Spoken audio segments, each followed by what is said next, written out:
Amém. Esse texto que a gente vai ler, Josué, a partir do capítulo 1, a partir do verso 1, ele revela, na verdade, parte do sentido de Josué se chamar Josué. Talvez você nunca tenha ouvido falar isso, mas Josué significa em hebraico Deus é a salvação. E por isso ele é considerado um tipo de Cristo, porque Jesus em grego significa Deus é a salvação. Então Josué é Jesus lá na antiga aliança, é um tipo de Cristo lá no hebraico. Por quê? Porque na verdade Josué, ele é usado por Deus num momento muito estratégico em que o povo de Deus, o povo da promessa, com quem Deus tinha uma aliança, os descendentes de Abraão, que haviam passado 400 anos escravos no Egito, depois 40 anos no deserto, finalmente estavam sendo conduzidos à terra da promessa. Uma promessa que tinha sido feita a Abraão séculos antes, agora finalmente estava se cumprindo em Josué. E Josué então tem a missão nada mais, nada menos do que de substituir Moisés, que é considerado por muitos o maior líder de toda a história da humanidade. E Josué então se provou desde novo um homem de Deus, quando foi um dos que entrou como espia na terra prometida. E ele então assumiu durante o período do deserto uma autoridade e uma liderança bélica no comando de Moisés. Então ele era o general do exército que Moisés tinha levantado ali, mesmo que ainda de uma forma incipiente. E aí, agora esse é o momento em que ele vai conduzir o povo de Deus à terra finalmente prometida, a Canaã, a terra que mana leite e mel, a terra que Deus havia prometido a Abraão. Finalmente, ele e todo o povo de Israel iam gozar daquilo que Deus havia prometido e garantido para eles. Por isso ele é considerado alguém tipo de Cristo, Deus é salvação. Com a gente também é assim, Jesus arrancou a gente lá da escravidão do Egito, permitiu que muitos de nós atravessássemos grandes e temíveis desertos, mas em dado momento o Senhor nos prometeu uma vida eterna na Canaã celestial, uma grande transição na nossa vida. Nós estamos vivendo essa grande transição. Agora, quando Deus falou para Josué a respeito de como seria, ele não falou assim: Josué, vai lá e não faça nada, deixa que as coisas vão acontecer naturalmente. Não é assim que ele fala. Ele fala: Josué, é o seguinte, essa transição do Egito, da escravidão, essa transição que você vai fazer com o povo agora, que deixou para trás até mesmo o deserto, para entrar na terra prometida, vai ser muito difícil. Há um caminho que, nas palavras de Jesus, não é um caminho largo. Há uma porta estreita, há um caminho apertado. São poucos os que conseguem levar isso adiante. E o que Deus está falando para Josué é exatamente isso. A caminhada de transição do Egito e da escravidão e de uma vida ainda enganada pelos valores do Egito e do pecado, para uma realidade cada vez mais imersa no reino de Deus, no projeto de Deus, nas promessas de Deus, não é uma caminhada tão fácil assim. A gente precisa observar algumas regras. E o Senhor então está traçando algumas orientações fundamentais para Josué, para mim e para você, se a gente está querendo ir para essa terra prometida. Ele diz assim, Josué 1:1, depois da morte de Moisés, servo do Senhor, disse o Senhor a Josué, filho de Num, auxiliar de Moisés: meu servo Moisés está morto. Agora, pois, você e todo este povo, preparem-se para atravessar o rio Jordão e entrar na terra que eu estou para dar aos israelitas. Como prometi a Moisés, todo lugar onde puserem os pés eu darei a vocês. Seu território se estenderá do deserto ao Líbano e do grande rio, o Eufrates, toda a terra dos hititas, até o Mar Grande, no oeste. Ninguém conseguirá resistir a você todos os dias da sua vida. Assim como estive com Moisés, estarei com você. Nunca o deixarei, nunca o abandonarei. Seja forte e corajoso, porque você conduzirá este povo para herdar a terra que prometi sob juramento aos seus antepassados. Somente seja forte e muito corajoso. Tenha o cuidado de obedecer a toda a lei que o meu servo Moisés lhe ordenou. Não se desvie dela, nem para a direita, nem para a esquerda, para que você seja bem-sucedido por onde quer que andar. Não deixe de falar as palavras deste livro da lei e de meditar nelas de dia e de noite, para que você cumpra fielmente tudo o que nele está escrito. Só então os seus caminhos prosperarão e você será bem-sucedido. Não fui eu que lhe ordenei? Seja forte e corajoso, não se apavore, nem desanime, pois o Senhor, o seu Deus, está com você por onde você andar. Amém? Seja forte e corajoso, não desanime, porque o Senhor, seu Deus, está com você por onde quer que andar. Por onde quer que andar nessa vida, nessa existência, você vai enfrentar, a partir desse momento, alguns inimigos muito difíceis de serem vencidos. Está falando aqui, gente, de um paralelo que existe entre a realidade que o povo de Israel viveu na tomada da terra prometida. Tiveram que vencer gigantes, povos poderosos, pelo poder da intervenção milagrosa de Deus. Mas estamos falando, paralelamente, da nossa luta constante contra essa natureza pecaminosa que ainda está dentro de nós, nos impelindo à desobediência, está dentro de nós, nos fazendo inclinados a fazer o que Deus condena na sua palavra, aliada às forças espirituais do mal, aquele que veio para matar, roubar, destruir, o pai da mentira, que tem estratégias diversas para derrubar a nossa vida, e a gente está nessa jornada, nessa peregrinação aqui nesse mundo, tendo que enfrentar tudo isso. E a gente precisa se preparar, é isso que Deus está falando. Olha, alguns vão chegar no final, alguns vão entrar na terra prometida, mas só vão experimentar isso aqueles que estiverem se deixando trabalhar por Deus, aqueles que observarem certos limites e certas coisas aqui. Como a gente pode cumprir, na verdade, esse chamado desafiador de Deus para nós, de sermos imitadores do caráter de Cristo, quando a gente lida com questões éticas na nossa vida profissional? Como a gente viver esse desafio no modo como a gente conduz a educação dos nossos filhos? Uma coisa que eu tenho descoberto é que criar filhos não é uma tarefa tão difícil, educar filhos é. Criar você cria, deixa eles crescendo, né? Muitos pais têm filhos e querem criar filhos. Deixa eles aí, seguindo o rumo, daqui a pouco tão grandes já. Mas o desafio de Deus para nós é a gente educá-los segundo a verdade, andando pelo caminho, falando assentado à mesa.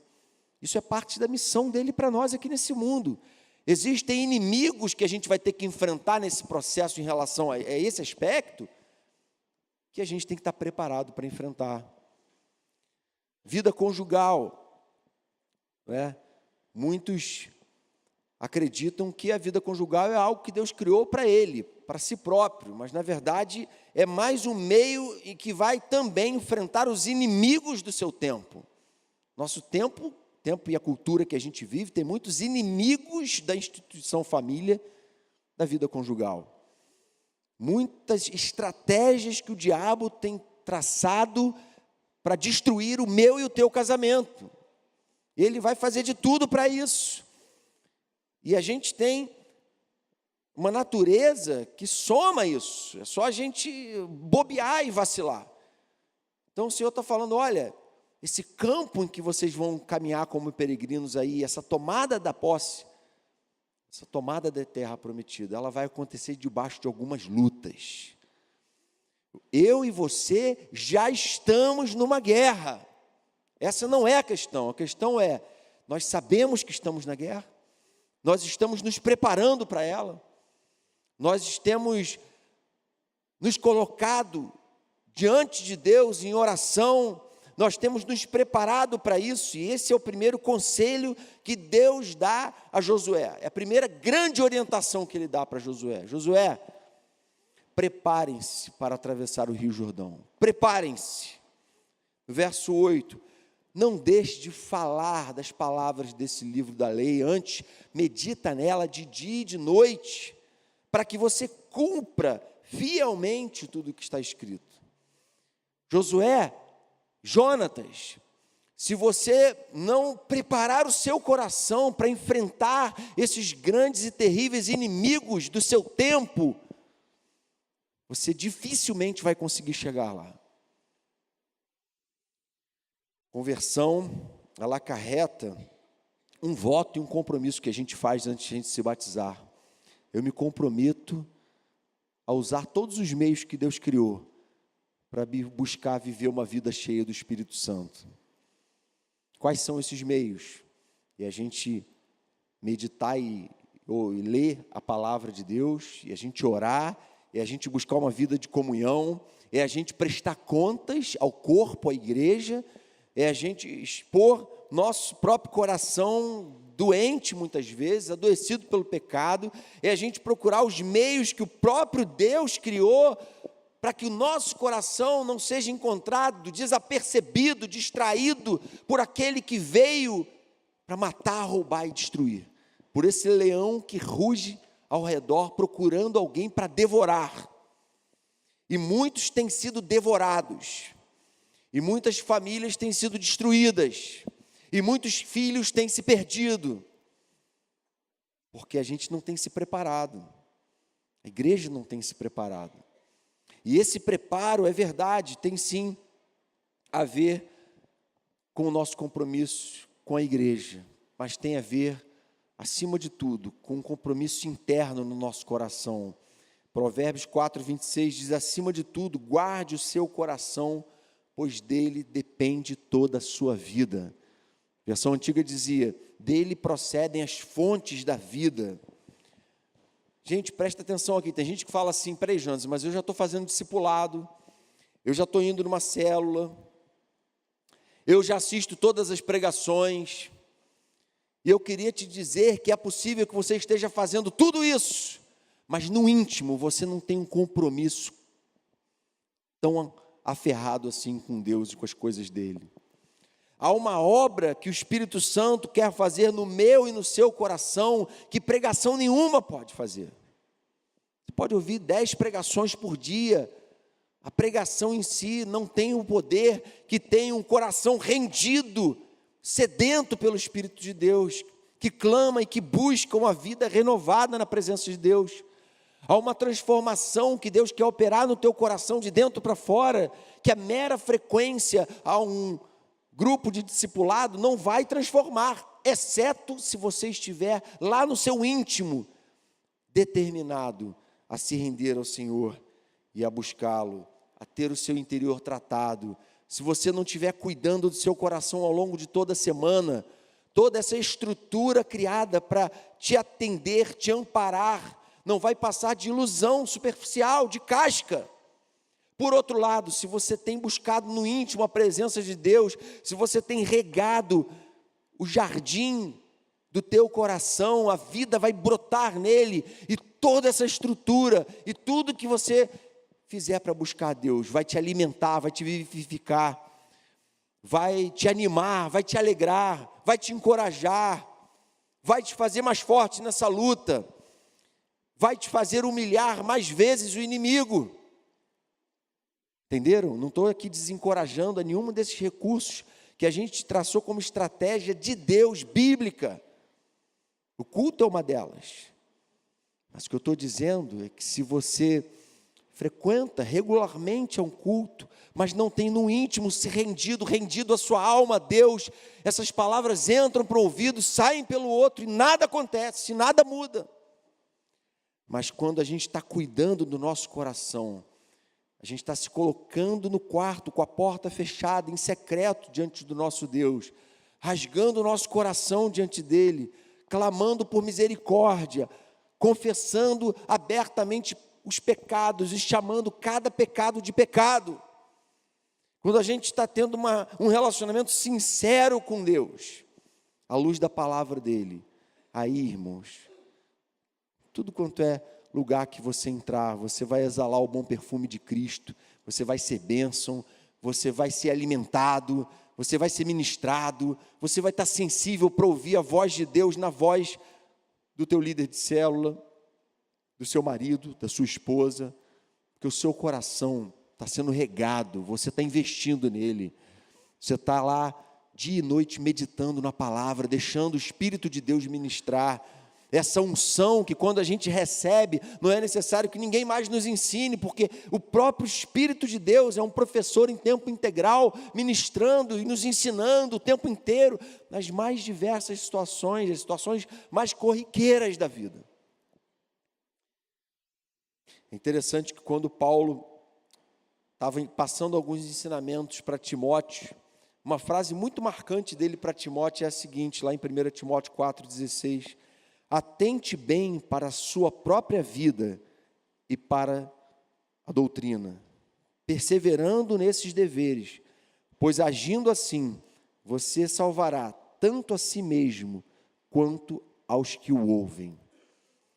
Timóteo, que era um pastor novo, foi pastor em Éfeso, e Paulo está falando para ele, Timóteo, não adianta você querer fazer coisas maravilhosas, estrondosas para Deus, você mostrar, olha como eu sou eficiente no meu serviço ministerial, se você tem deixado de cuidar de você mesmo e da doutrina, zelo com a palavra de Deus. A versão antiga diz, tem cuidado de ti mesmo e da doutrina, cuidado de você mesmo. Entende, gente? A gente tem que ter cuidado do nosso próprio coração, tratá-lo como um jardim que Deus nos deu a incumbência de regar todos os dias, porque se ele não for regado, ele vai secar e a vida nele vai acabar, tudo que vai sobrar é morte. E muitas vezes a gente tem que reconhecer que a gente não tem sido tão zeloso em buscar o Senhor. Tem gente às vezes que fala para mim, Jesus, minha fé está meio morta, não estou conseguindo buscar tanto a Deus assim, eu oro, não sinto mais nada. É verdade que nem sempre a gente vai sentir aquele friozinho, aquele quebrantamento, mas sentir desejo de obedecer a Deus, de se colocar diante dEle, de ter a vida transformada, impactada, isso é natural daqueles que estão vivendo e regando o seu jardim de forma responsável todos os dias. Amém? E a gente tem que buscar isso. Cuidar do nosso coração tem a ver também com reconhecer nossos limites. Veja que no verso 4, Deus fala para ele, olha, seu território vai ser dali até lá, de lá até aqui. Ele estabelece para Josué quais eram os limites da missão dele. Josué, a sua missão não é como a de Alexandre o Grande, não é? Quero conquistar o mundo e tentando englobar o mundo inteiro. Não é essa, tem um limite. Eu tenho uma função que é tua e eu quero que você cumpra essa função. Ninguém mais vai cumprir. E muita gente tem muitas vezes tentado fazer mais do que é capaz. Eu gosto muito de uma frase do livro 40 Dias com Propósito, do Rick Warren, que ele diz assim, se você não está dando conta do que está fazendo, provavelmente você está fazendo coisas que Deus não te chamou para fazer. É o que acontece muitas vezes com a gente está sobrecarregado, envolvido em 1000 projetos, tentando conquistar o mundo. E o Senhor está falando, mas peraí, será que tudo isso que você está fazendo foi o que eu planejei para você fazer? Ou o que eu desejo que você faça? De modo que a gente dá um passo para trás e se resignar, não é necessariamente uma coisa ruim. Pode ser uma atitude extremamente madura e responsável. Jesus diz assim, que adianta um homem ganhar o mundo inteiro e perder a sua alma. Mas tem gente tentando alcançar ou tentando ganhar o mundo inteiro, essa insaciabilidade da alma que nunca se satisfaz, que quer sempre mostrar mais, fazer mais, ser mais eficiente. Atos capítulo 6, verso 2, muito interessante, alguns registros são muito interessantes da parte do Senhor em trazer Ele a nós. Um deles é esse. Veja o que acontecia, os apóstolos, na igreja primitiva, começaram a resolver se envolver com ação social, com organizar a cesta básica, dar cesta básica, né, para as viúvas, para os pobres e tudo. Só que chegou um ponto, é óbvio, que isso ia dar algum problema. E eles pensaram assim, espera aí, será que não está errado o que a gente está fazendo? Porque a gente está deixando de fazer aquilo que Deus nos chamou de forma única para fazer, que é a pregação da palavra, que é o zelo espiritual do rebanho que Ele confiou a nós, para fazer ação social, que é outra coisa maravilhosa, mas não é necessariamente o nosso chamado, outras pessoas poderiam estar fazendo. E aí eles chegam à seguinte conclusão: não é certo negligenciarmos o ministério da palavra de Deus a fim de servir as mesas. Irmãos, escolham entre vocês 7 homens de bom testemunho, cheios do Espírito Santo e de sabedoria. Passaremos a eles essa tarefa e nos dedicaremos à oração e ao ministério da palavra. O que eles estavam fazendo? Nós não somos Deus. Nós não precisamos mostrar que somos homens multitarefa, super-homens, capazes de dar conta do trabalho de 10, de 15 homens, de 15 pessoas. Não!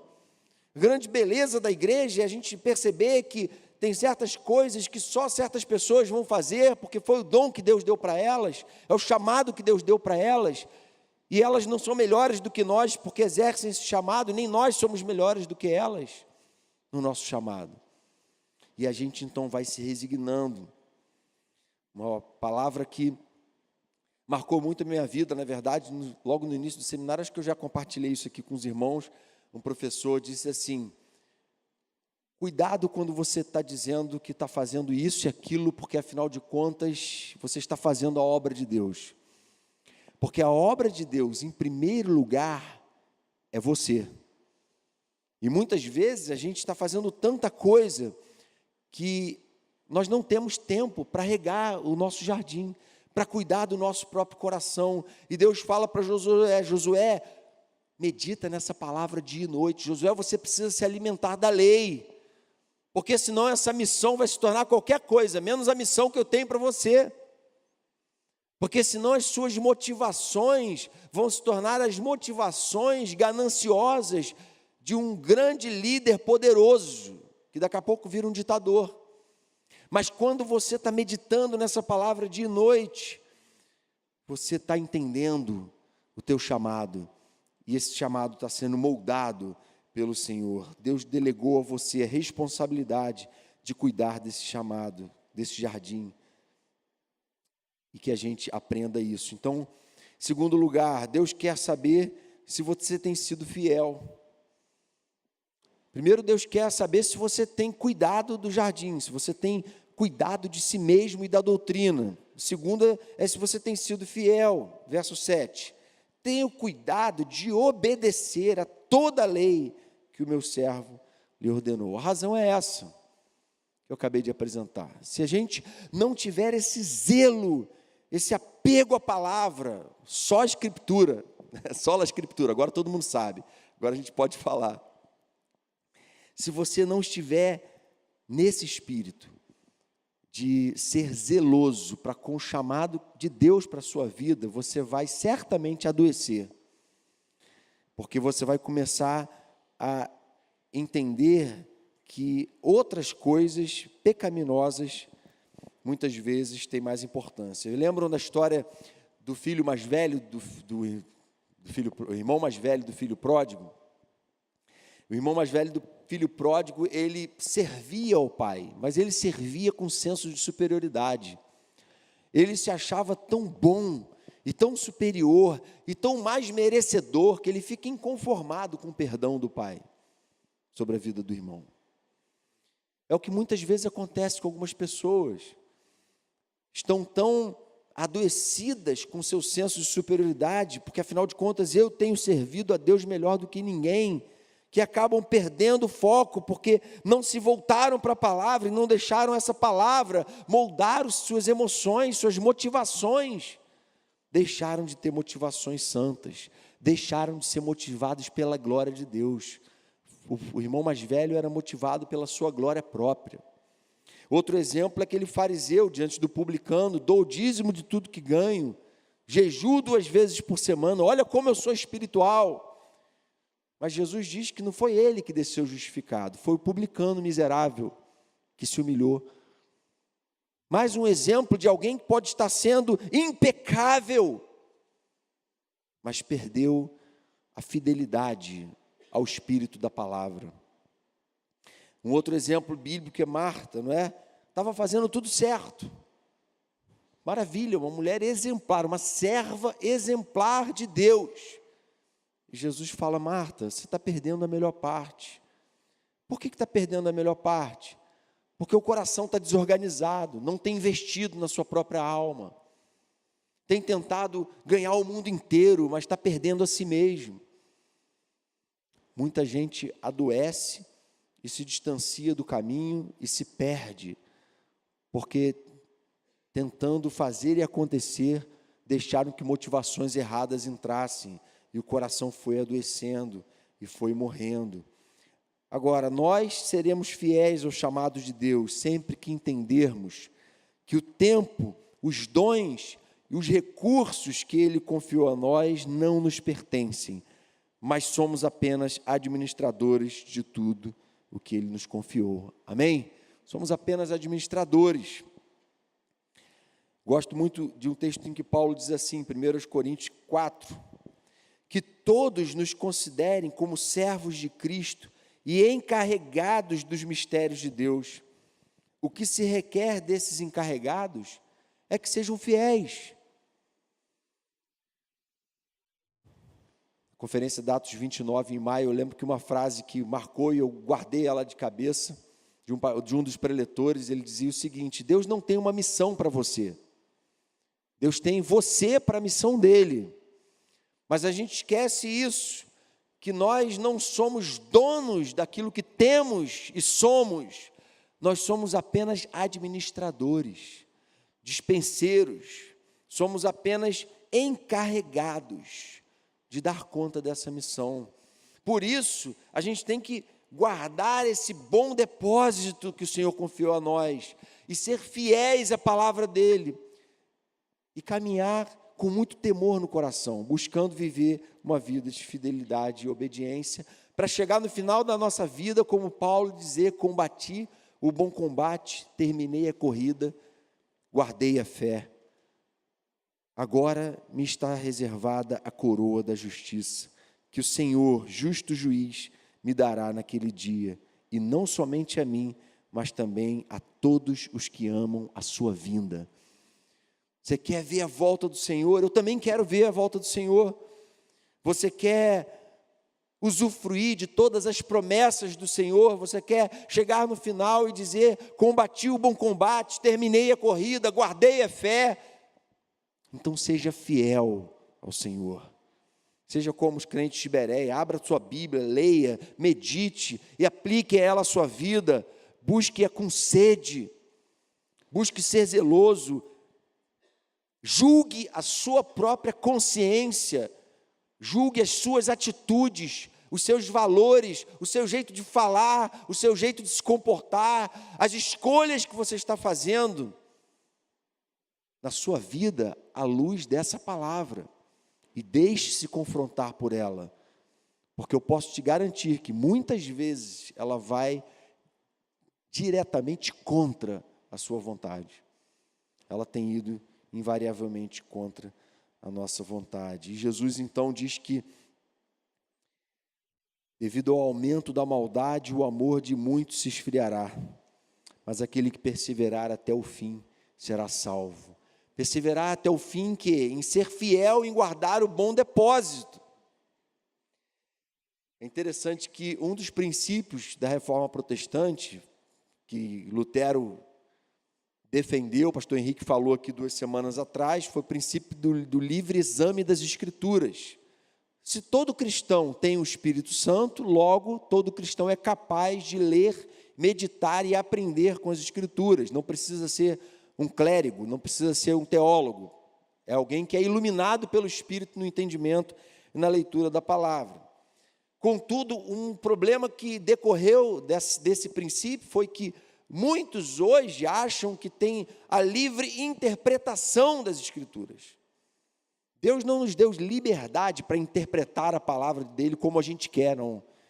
Ele deu liberdade para nós examinarmos mediante a iluminação do Espírito. Agora, a interpretação é uma só. Se a gente não tiver o auxílio do Espírito, a gente vai perverter a palavra. Por isso que ela tem sido chamada de a mãe de todas as heresias. Gente sem a presença e o auxílio do Espírito Santo, gente insubmissa, gente arrogante, tem lido e interpretado ao seu bel prazer. Isso está muito mais presente na nossa cultura do que a gente imagina. De modo que, às vezes, a gente simplesmente pega um texto, expõe, e a pessoa fica chocada com o nosso radicalismo. Porque ela não está acostumada a ler a Bíblia com o coração aberto, a se submeter àquilo que a Bíblia ensina. Ela está acostumada a ler a Bíblia de forma seletiva, né? Colocando de lado aquilo que, pois aqui não tem como eu aplicar a minha vida, então eu já vou tirar essa página aqui. Não faça isso, não leia a sua Bíblia de forma seletiva. Seja um fiel depositário, um fiel administrador, um fiel encarregado do bom depósito, da palavra do Evangelho. Amém? Guarde isso no seu coração, cuida de você mesmo e cuida também da doutrina. Esteja aberto àquilo que Deus quer falar e transformar na sua vida. Terceiro lugar, Deus requer de nós força e coragem. Interessante que essa expressão, seja forte e corajoso, ela se repete 3 vezes aí, 2 vezes no verso 6 e 1 vez no verso 9. E muitas vezes a gente acha que ser forte e corajoso é um dom de alguns, mas não é isso que o texto está dizendo. Deus está dando uma ordem para Josué, seja forte e corajoso. Quando Deus cobra algo de nós, Ele está dizendo que Ele já nos deu o que a gente precisa. Ele está dizendo que simplesmente a gente tem que se apossar disso pela fé. Ele está dizendo que ser forte e corajoso não é algo para 10% das pessoas que estão me ouvindo aqui. É algo para 100% das pessoas que estão me ouvindo aqui. Sejam fortes e corajosos nessa luta. Amém? Mas quem está garantindo isso? O Senhor. De modo que se você não tem sido forte e corajoso, isso não tem nada a ver com o Senhor. Isso tem a ver com uma atitude covarde que você decidiu ter. A partir da sua incredulidade, da fraqueza da sua fé. A palavra nos responsabiliza, irmãos. Trazendo para nós muitos imperativos aqui que estão dizendo, olha, tem que ser assim, faça isso. Há uma parte que cabe a mim e a você, regar o jardim, ser zeloso, ser fiel, ser forte e corajoso. Porque se você tem sucumbido e se deixado vencer por esse derrotismo covarde, o que você está fazendo é desprezar o que Jesus conquistou na cruz por você. É desprezar o fato de que, segundo a palavra de Deus, desde que você nasceu de novo, você tem a presença do próprio Deus vivendo em você, o Espírito Santo. Efésios 1:13, quando vocês ouviram e creram na palavra da verdade, o Evangelho que os salvou, vocês foram selados em Cristo com o Espírito Santo da promessa, que é a garantia da nossa herança até a redenção daqueles que pertencem a Deus para o louvor da sua glória. Amém, irmãos? Nós fomos selados com o Espírito Santo da promessa. Ele é a nossa garantia. Então não tem espaço para covardia, espírito derrotista e fracassado. Seja forte e corajoso. Efésios 2:6, Deus nos ressuscitou com Cristo e com Ele nos fez assentar nas regiões celestiais em Cristo Jesus. Espiritualmente, nós já estamos assentados nas regiões celestiais em Cristo Jesus. Mas a gente fica vivendo uma vida muitas vezes derrotada, agarrada, convencida do erro, admitindo uma conduta reprovável, admitindo a impureza, admitindo a falta de zelo, a falta de fidelidade, a falta de cuidado, e Deus está falando, seja fiel, medita nessas coisas dia e noite. A missão é dura, é difícil mesmo, não vai ser fácil chegar até a terra prometida, não. Mas ninguém disse que ia ser fácil, Jesus não prometeu isso. E por fim, quarto e último lugar, Deus promete ser a nossa garantia nessa missão. Deus, até aqui, requereu zelo e fidelidade, força, coragem, mas agora ele diz assim, verso 5, assim como estive com Moisés, estarei com você, nunca o deixarei, nunca o abandonarei. Amém? Certeza de que Deus está conosco. E Deus então abre o Rio Jordão diante do povo para autorizar Josué e dizer para o povo, assim como lá no Mar Vermelho, eu abri o mar para Moisés atravessar com o povo, agora eu vou abrir o rio para Josué atravessar com o povo, porque eu quero que vocês entendam que assim como eu estive com Moisés, eu estarei com Josué. E o que ele está dizendo é, eu estarei com você, pai e mãe que estão cansados, sobrecarregados, a missão que vocês têm desempenhado dentro de casa, cônjuges que não conseguem mais se entender, não conseguem mais enxergar a sua própria casa como parte do chamado e da missão que Deus tem para você. Vocês que estão desesperançados, vocês que estão muitas vezes se sentindo derrotados nesse caminho. O convite do Senhor é você dar um passo de fé, no sentido de abraçar as promessas dEle para a sua vida.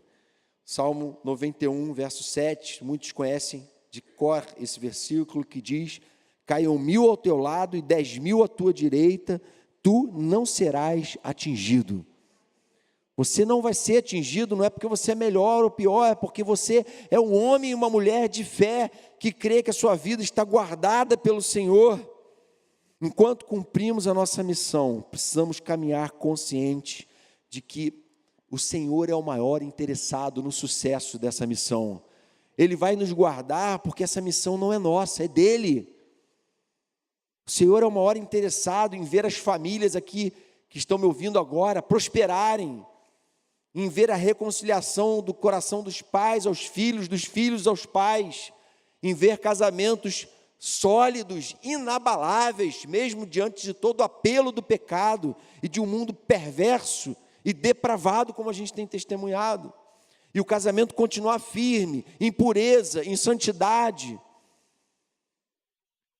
E os filhos, diante de tudo quanto é estímulo que tem comprometido até mesmo a inteligência das crianças de hoje, aquilo que em princípio todo mundo estimulava, porque estimula a criança, né? Hoje as crianças estão tão estimuladas que elas estão começando a ter problemas neurológicos por causa desse excesso de estímulo, eletrônicos e tudo isso mais. E você vai se sentindo meio que sem saber e sem ter sabedoria para lidar com essas coisas. E o Senhor, então, está dizendo, olha, eu vou te dar vitória. O que garante que seu filho vai ser um homem de Deus, sua filha vai ser um homem de Deus, não é a sua perfeição, não, porque você não é perfeito. O que te garante que o teu casamento vai prevalecer e vocês vão acabar juntos, não é o fato de que você é bom, de que ela é boa, de que vocês são um casal perfeito, não tem nada a ver com isso. Vocês são a metade da laranja, não é isso.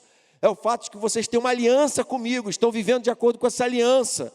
Essa aliança é bênção para a vida de vocês, livra vocês da escravidão do pecado, das oscilações próprias da vida humana pecadora. E essa aliança também, ela traz bênção de promessa de Deus eternamente em glória com Ele. Amém?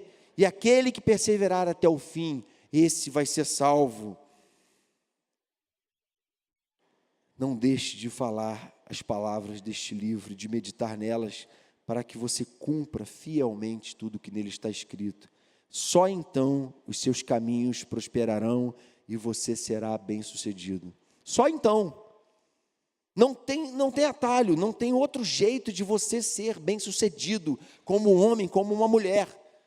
O teu projeto de vida não tem outro caminho para o sucesso, entende? Qualquer atalho que você pegue para o sucesso vai ser fracasso. O único caminho para o sucesso é observar e cumprir fielmente tudo que está escrito na palavra de Deus. Esse é o caminho do sucesso para a glória de Deus.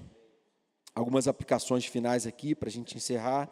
Em primeiro lugar, recapitulando, não é? Lembrando, cuide mais do estado espiritual da sua alma. Vejam o que ele fala para Timóteo. Olha, tem cuidado de você mesmo da doutrina, para que você não só seja edificado, mas edifique a outros. Deus quer preparar gente aqui para usar poderosamente na vida de outros, para serem gente que abençoa, gente que transforma a realidade onde está. Mas antes disso, Ele quer que você cuide de você mesmo, que você se disponha a se preparar, a tratar o seu próprio coração. Não importa quanto tempo de caminhada com Jesus você tenha. Algumas pessoas estão caminhando com Jesus há muito tempo e caíram de novo nos mesmos erros, na mesma falta de sabedoria, na mesma frieza. E o que ele está dizendo, não importa se você perdeu o seu primeiro amor, esse é o momento de você investir de novo nele, amém? De você regar de novo esse jardim, para que aqueles brotos que ficaram secos ali voltem a dar vida de Deus. Segunda aplicação, seja fiel àquilo que Deus estabeleceu em sua palavra. Dessa fidelidade depende toda a sua missão.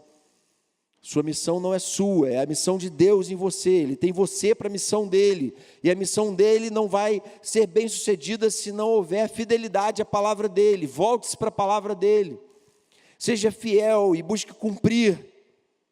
Terceira aplicação, seja forte e corajoso. Isso tem a ver com uma determinação racional. A fé é isso. Fé não é assim, de vez em quando eu estou andando pela rua, aí eu sou tomado por fé. Não é assim que acontece. Fé não é um vento que bate, não é um friozinho que eu sinto às vezes, opa, senti uma fé aqui. Não é isso. Fé é algo que eu determino, que eu decido racionalmente acreditar e seguir. E o Senhor está falando, seja forte e corajoso. Digo fraco, eu sou forte, amém? Quarta aplicação, esteja certo de que o Senhor é quem te garantirá, porque Ele é o maior interessado nessa missão que se chama a sua e a minha vida. A missão que Ele tem para nós, de ir em sucesso até a terra prometida e usufruir de tudo aquilo que Ele reservou para nós eternamente. Amém?